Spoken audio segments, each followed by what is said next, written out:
হঠাৎ করে আমরা দেখতে পেয়েছি যে আদ্দিস আবাবাতে ইথিওপিয়ার যে আগ্নেয়গিরি ফেটে পড়েছে, এটা কি কিয়ামতের আলামত?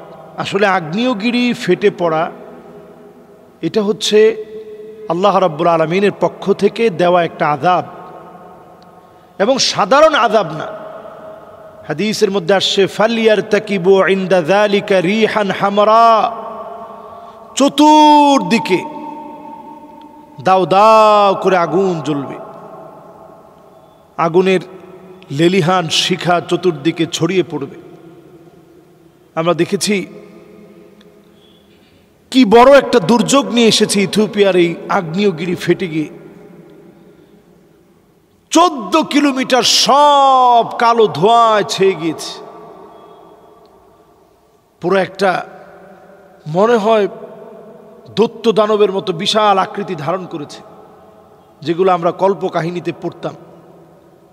এবং এর লাভা কি পরিমাণ ছড়িয়ে পড়েছে, ভিতর থেকে শুধু আগুন আর আগুন বুদবুদ করে বের হচ্ছে। এই যে আগ্নেয়গিরি ফেটে পড়া, এটা একটা আযাব। হাদিসের মধ্যে নবীজি বলেছেন ফালিয়ারতাকিবু ইনদা যালিকা রিহান হামরা, চতুর্দিকে আগুন ছড়িয়ে পড়বে। ফায়ার সার্ভিস কিভাবে সেখানে আগুন নিভাবে? এই আগুন নিভানো যায় না, এটা অদৃশ্য আগুন। এবং নিঃসন্দেহে এই আযাবগুলো আল্লাহ রাব্বুল আলামিন দিয়ে থাকেন। এবং এই আযাবের ভয়াবহতা কেমন হয় একটু চিন্তা করেন। কোথায় রয়েছে? উত্তর পাকিস্তান। এই ধোঁয়াগুলো মেঘমালায় মিশে গিয়ে উত্তর পাকিস্তানে চলে গেছে, ওমানে চলে গেছে, ইয়ামেনে চলে গেছে, ভারতের আকাশের মধ্যে মিশে গেছে। তো এটা মিশে গেলে সমস্যাটা কি? এই বিষক্রিয়া বিষাক্ত রূপ এটা পৃথিবীর মধ্যে যখন বর্ষণ হবে, শিলাবৃষ্টি হবে এই পৃথিবীর ভিতরে। যেই জায়গায় বর্ষিত হবে অনেক জায়গায় হয়তো উর্বরতা মাটি হারিয়ে ফেলবে, মাটির উর্বরতা ক্ষমতা কমে যাবে। এই পৃথিবীতে আশঙ্কা করা হচ্ছিল যে এল নিনো হবে এই পৃথিবীর ভিতরে। এল নিনো মানে একদিকের আবহাওয়াটা, একদিকের পানি ঠান্ডা, আরেকদিকের পানি যখন গরম হয়, তখন এই পৃথিবীর মধ্যে এল নিনো চলে আসে। তো এই পৃথিবীর ভিতরে যদি আগ্নেয়গিরি ফেটে পড়ে, অন্যদিকে যদি বন্যা লেগে যায়, অন্যদিকে যদি ভূমিকম্প হয়, এগুলো সিরিজ আকারে আল্লাহর পক্ষ থেকে আযাবের মহড়া। এই আযাবের মহড়াগুলোর পর এই পৃথিবীর মানুষ বিভীষিকার মধ্যে পড়ে যাবে। এগুলো দুর্ভিক্ষের আলামত। দুর্ভিক্ষের আগে আল্লাহ তাআলা এই আযাবগুলো দিয়ে থাকেন। কোরআনুল কারীম আল্লাহ তাআলা বলছেন আওয়ালা ইয়ারাউনা আন্নাহুম ইফতানুনা ফি কুল্লি আমিন মাররাতান আও মাররাতাইন সুম্মা লা ইয়াতুবুনা ওয়ালা হুম ইয়াযাক্কারুন। প্রত্যেকটা বছরে আল্লাহ তাআলা একবার অথবা দুইবার এই ধরনের আযাবগুলো দিয়ে, বিভিন্ন রকম আযাবের মহড়া দিয়ে আল্লাহ তাআলা পরীক্ষা নেন। এরপর আল্লাহ রাব্বুল আলামিন এই আযাব গজবগুলো দিয়ে পরীক্ষা নিয়ে দেখেন কারা তাওবা করে ফিরে আসে, কারা আল্লাহকে স্মরণ করে। আমরা যদি আল্লাহকে স্মরণ করতে শিখি, আল্লাহ তাআলা এই আযাবগুলো আমাদের থেকে উঠিয়ে নেবেন, গজব থেকে হেফাজত করবেন। সুতরাং ইথিওপিয়া সহ সারা পৃথিবীর ভিতরে এখন বিভিন্ন জায়গায় হঠাৎ একটা জায়গায় আগুন ধরে যাচ্ছে, হঠাৎ একটা জায়গায় বিপর্যয় নেমে আসছে, কোথাও ভূমি ধস হয়ে যাচ্ছে। এগুলো সব নবীজি সাল্লাল্লাহু আলাইহি সাল্লামের হাদিসে বলা হয়েছে।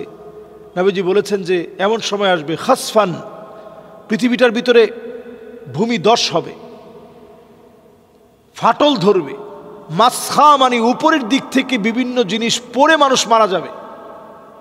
তা আপনি একটু চিন্তা করেন, নাসার বিজ্ঞানীরা প্রায় বলছে বেল্ট থেকে পাথর নিক্ষিপ্ত হবে, সেই পাথর পড়ে মানুষ মারা যাবে।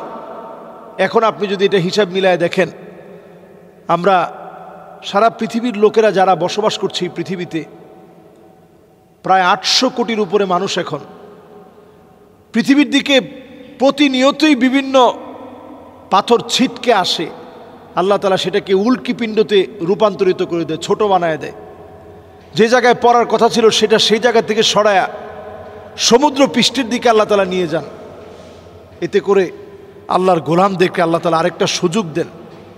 সুতরাং প্রত্যেকটা আযাব আমাদেরকে শুধরে দেওয়ার জন্য আসে। আসুন আমরা তাওবা করে, যারা এখনও নামাজ পড়ি না নামাজ ধরে ফেলি, ঘরে পর্দা নাই পর্দা ধরি, যারা কোরআন পড়ি না প্রতিনিয়ত কোরআন পড়ি। অন্তত আমরা সূরা কাহাফটা জুমাবারে তেলাওয়াত করি। প্রত্যেক দিন পারলে 10টা আয়াত সূরা কাহাফের আমরা তেলাওয়াত করার চেষ্টা করি। আদা আলাহু মিনান নূরি মা বাইনাল জুমআতাইন, এক জুমা থেকে আরেক জুমা পর্যন্ত আল্লাহ তাআলা আমাকে আপনাকে হেফাজত করবে।